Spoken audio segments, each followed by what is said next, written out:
ቅስሜ ተሰብሯል። በሽተኛው እኔ ያለው እኔ ለሱ ብለወጥ ክፋት የለው። እኔ የቆምኩት ለመታዘዝ ነው።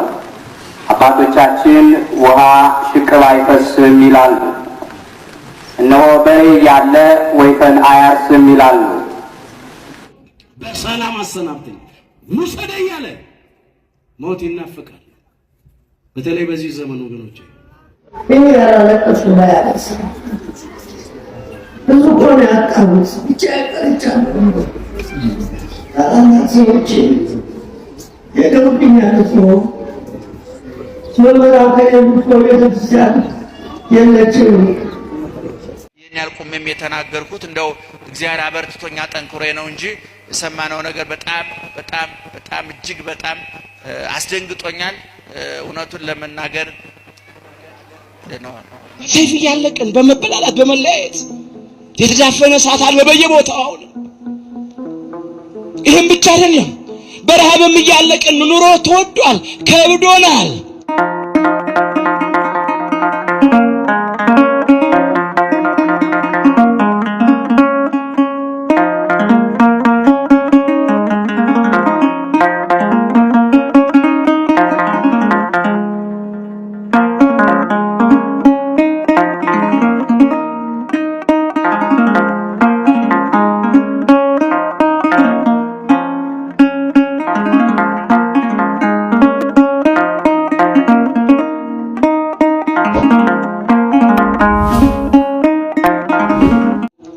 ባህታዊ መነኩሴ የውል አበል የማይቀበል ፍጹም የቤተክርስቲያን ልጅ በሞት መለየቱ ግን ቤተክርስቲያናችን ታዝናለች።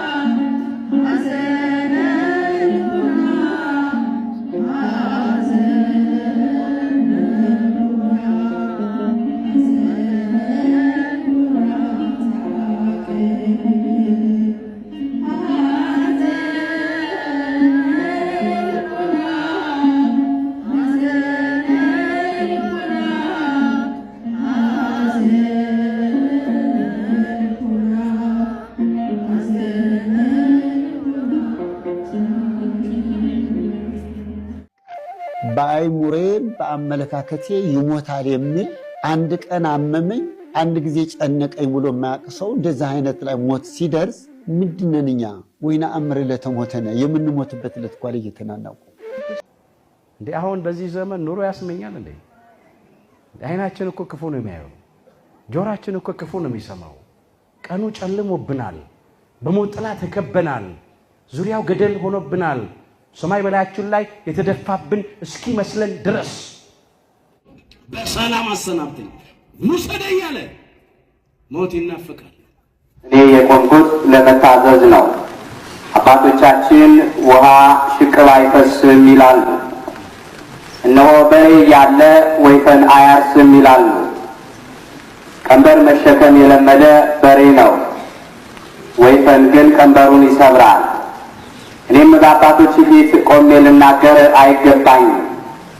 ነገር ግን ለመታዘዝ እንደ እግዚአብሔር አምላክ ቅዱስ ፍቃድ በፊታችሁ ቆሜያለሁ።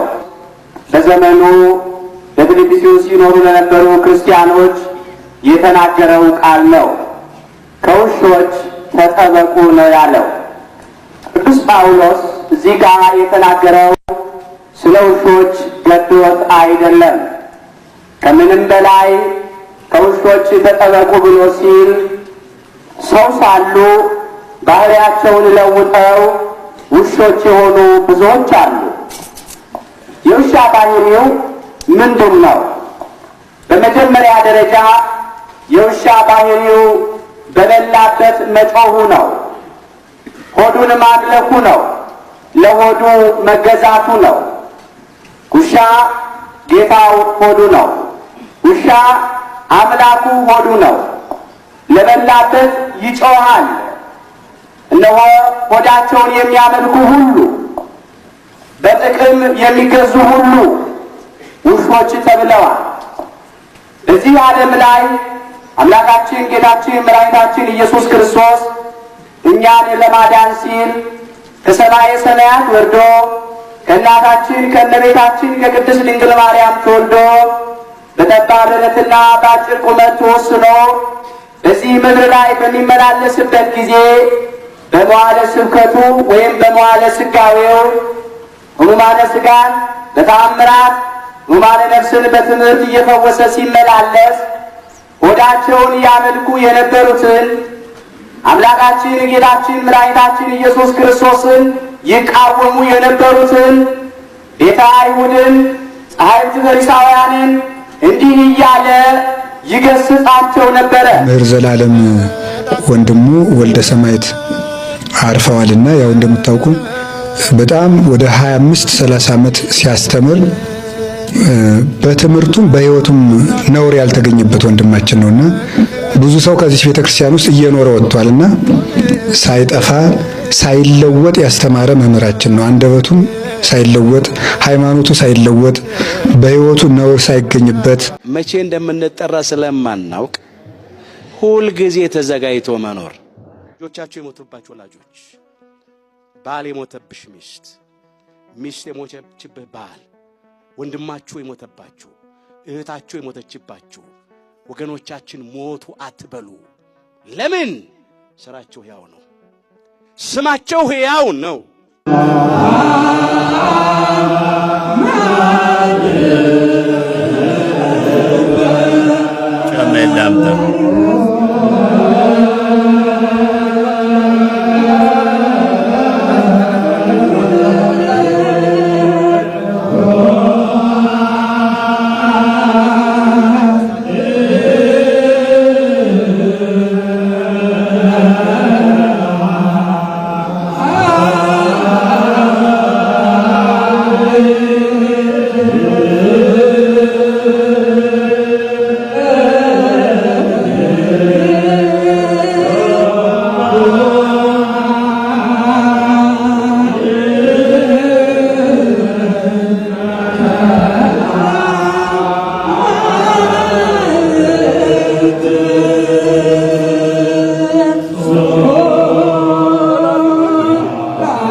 የለም፣ ተቀምጦ መነሳት የለም። እድሜያችን ከሸማኔ መወርወሪያ ይልቅ እየቸኮለ ነው። ከሚሮጥ ሰው ይልቅ እየፈጠነ ነው። አሁን ታይቶ ኋላ የሚጠፋ እንፋሎት ነው። ቅስሜ ተሰብሯል። በሽተኛው እኔ ያለው እኔ ለሱ ብለወጥ ምን ክፋት የለው። ግን የእግዚአብሔርን ፍርድ የሚለውጠው የለም። ሁሉም በየተራው ሄዳ ሁላችንም ተደግሶልናል።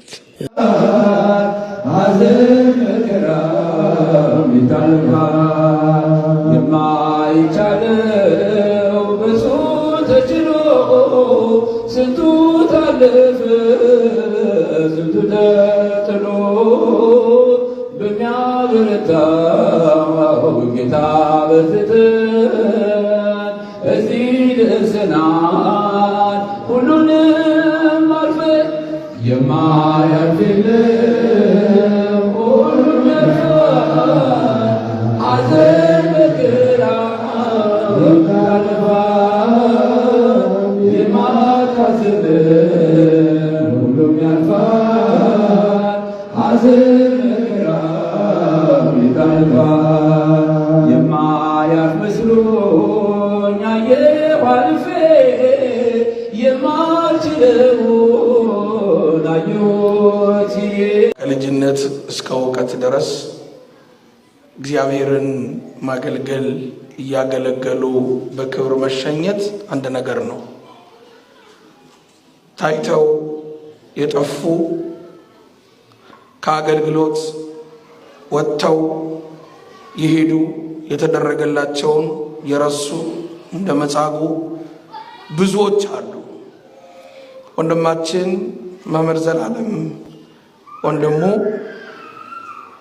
በዚህ በደቡብ አፍሪካ እንኳን በጣም በርካታ ጊዜ መጥተው ሲያገለግል የነበረ ወንድማችን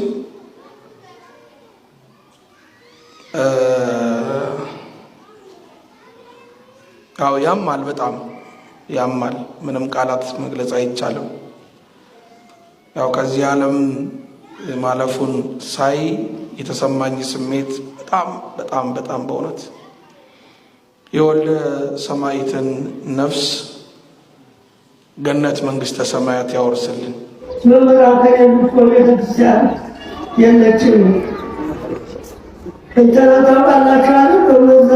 ዘላለም ታማላ እሱ ታወለበት ለሌላ ታውቁት አስተማሪ ነበር። አጽናኝ እግዚአብሔር ይህችን ፕሮግራም ላድርስልን የመናንተ ወንድሞች ጋር የመጣሁት አንጀቴ ተቃጥሏል፣ ልቤ አርዷል። ሌሊት ወንድሙ ሲነግረኝ አላመንኩም። ይህን ለማስደንገጥ ብለው ነው እንጂ አልሞተም። ወዲያው ደግሞ በሄደበት ይደውልልኛል። እግዚአብሔር ይመስገን። ከእንግሊዝ ነው ወደ አሜሪካ ሄደው እንግሊዝ ሲደርስ ደወለልኝ። እንደገና ደግሞ ስራውን ጨርሶ አስተምሮ አሜሪካ ሲገባ አሁን አሜሪካ ገብቻለሁ ሰሞኑን ደውሎልኛል። እስቲ አንዱ ማይቆረጠኝ እስቲ ልመርመር ብሎ ሲገባ በዚያም ጠራል ሰው። እኔ ቢቸግረኝ ለማጣራት ደወልኩ። እውነት ነው በበሽታው ምክንያት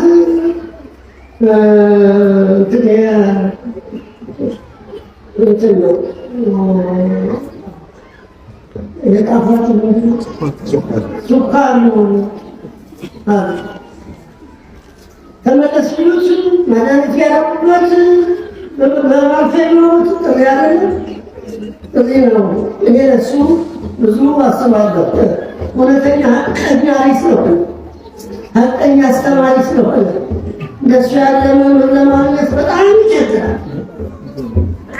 ዓለም ዞሮ የሚሰች የሚያስብ ለራሴ አይልም። አሁን የስኳር ጉዳይ ነው ተብሎ ወደ ብሎ አልወዳለ በመስቀል በሌላም ቢሉት ወደኋላ አልመለስም አለ። እሱ ነው ሞተ። ምን ይደረግ? ሰውም አያስቡበትም። ለምንድን ነው ተጠቅመው ስለሆነ አይጠቅሙ ማለት ልጄ ነው ያነገር እኔ ተጠንቅቄያለሁ። ተጠቅመው ጠባቂ እግዚአብሔር ሲጠራ ደግሞ ምንም አይነት መድኃኒት ያደርጋል።